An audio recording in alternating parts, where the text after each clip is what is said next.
hệ phò bay dáng đa sạch tray chỉ phẹ día mình cua tam hôn hay xa mâyខ្ញុំជឿថាសប្តាហ៍មានបងប្អូននារីយើងច្រើនមែនតើដែលគាត់ចំណាយពេលវេលាលួចតាមដានស្វាមីតាមរយៈការដាក់ GPS នៅលើមធ្យោបាយធ្វើដំណើរផងតាមរយៈការលួចឆែកទូរស័ព្ទរបស់ស្វាមីផងដោយសារតែខ្លាចគាត់ក្បត់ចិត្តឬក៏លួចមានថ្មីចោលយើងអីចឹងទៅទទួលស្គាល់ថាសម្បូររឿងទាំងអស់នឹងកើតឡើងពិតមែននៅក្នុងសង្គមយើងសប្តាហ៍ដោយដែលយើងអាសាបានឃើញនៅលើបណ្ដាញសង្គមដែលគេចែករំលែកពាក់ព័ន្ធនឹងការផាត់ក្បត់អីផ្សេងពិសេសនៅក្នុងក្រុមរបស់ម៉ាក់ហើយខ្ញុំក៏ជាសមាជិកម្នាក់នៅក្នុងក្រុមនឹងផងដែរហើយពីមុនខ្ញុំក៏ធ្លាប់ធ្វើដូចគ្នានេះដែរព្រោះតាចង់ការពារឬក៏ទប់ស្កាត់រឿងទាំងអស់នឹងថាកុំឲ្យវាកើតឡើងមកលើគ្រួសាររបស់យើងអញ្ចឹងណាពេលយើងឃើញបទពិសោធន៍របស់គេទៅយើងក៏ចេះតែឆេះឈួលតាមគេចេះតែធ្វើតាមគេព្រោះយើងអត់យល់អត់ដឹងថាតើគួរធ្វើម៉េចដើម្បីកុំឲ្យវាកើតឡើងដែរចំពោះគ្រួសាររបស់យើងចូលដល់ប្រធានបទរបស់យើងវិញប៉ុន្តែមុននឹងចូលដល់ប្រធានបទនេះខ្ញុំមានសំណួរមួយចង់សួរទៅកាន់បងប្អូននារីយើងទាំងអស់គ្នាខ្ញុំចង់សួរបងប្អូននារីយើងថាតើបងហត់អត់នៅពេលដែលបងព្យាយាមធ្វើកិច្ចការងារជាច្រើនក្នុងមួយថ្ងៃមានទាំងមើលកូនផងមានទាំងទៅធ្វើការងារក្រៅផ្ទះផងក្នុងផ្ទះផងហើយនៅ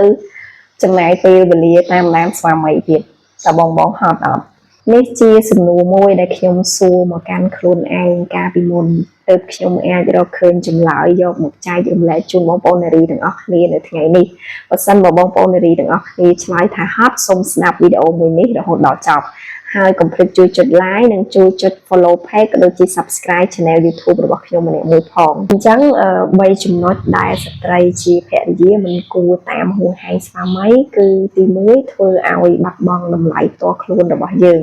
នៅពេលដែលយើងចេះតែតាមរំខានគេតាមហួងហែងតាមឆែកទូរស័ព្ទគេផងទៅគេផងដាក់ GPS តាមដានគេផងធ្វើឲ្យគេនឹងមានអារម្មណ៍ថាធុញទ្រាន់ជាមួយយើងគឺគេអត់ចង់ឃើញមុខយើងអត់ចង់និយាយដល់យើងទេដោយសារអីដោយសារមើលមកយើងនឹងគឺជាមនុស្សដែលគួរឲ្យរំខានមែនទែនបងប្អូនទាំងអស់គ្នាសាកសម័យមើលសូម្បីតែឪពុកម្ដាយរបស់យើងដែលគាត់ជាអ្នកបង្កើតឲ្យចិញ្ចឹមបីបាច់យើងនៅពេលដែលគាត់តាមហួងហែង take care យើងខ្លាំងពេកបារម្ភពីយើងខ្លាំងពេកធ្វើឲ្យយើងនឹងជាកូនងាមិនទាន់ដឹងអីយើងមានអារម្មណ៍ថា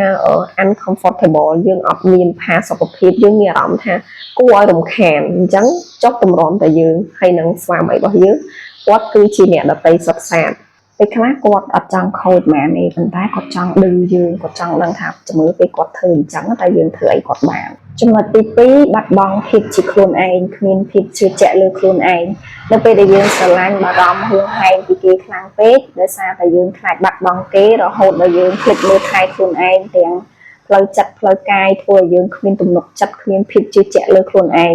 នេះជាចំណុចខ្សោយមួយដែលធ្វើឲ្យដៃគូរបស់យើងគាត់បានចាត់កាន់តែបានចាត់ថែមទៀតគេយកប្រៀបលើយើងបានដោយសារតែយើងខ្វះភាពជឿជាក់លើខ្លួនឯងយើងកាន់តែខ្លាចយើងនឹងកាន់តែបាត់បង់ព្រោះអ្វីព្រោះមនុស្សដែលរស់នៅក្នុងគំនិតតែងតែចង់រើបំរាស់បើមានឱកាសគេនឹងរត់ចេញហើយរត់ទៅឲ្យឆ្ងាយថែមទៀតផងមិនខុសអ្វីពីមនុស្សដែលរស់នៅក្នុងសម័យអាណានិគមនិយមបារាំងនោះទេ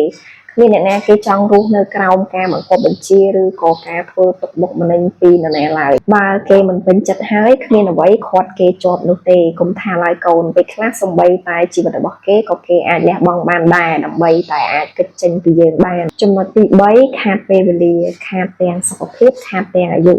ព្រោះខ្វល់ចិត្តច្រើនបារម្ភច្រើនអាចទៅជាផាត់គ្រឿងស្រវឹងអស់ទាំងលុយខាតទាំងសុខភាពផុសแชร์ត្រាម៉ាសេតនៅលើបណ្ដាញសង្គមខាតទាំងកិត្តិយសកេរ្តិ៍ឈ្មោះគ្មានបានចំណេញអ្វីទាល់តែសោះបើគេចង់ក្បត់នៅទីណាពេលណាក៏គេអាចក្បត់យើងបានដែរបងនារីកុំខ្វល់ពីស្វាមីខ្លាំងពេកឬក៏ភាសាសាមញ្ញគេនិយាយថាកុំឈួតជាមួយប្រុសខ្លាំងពេក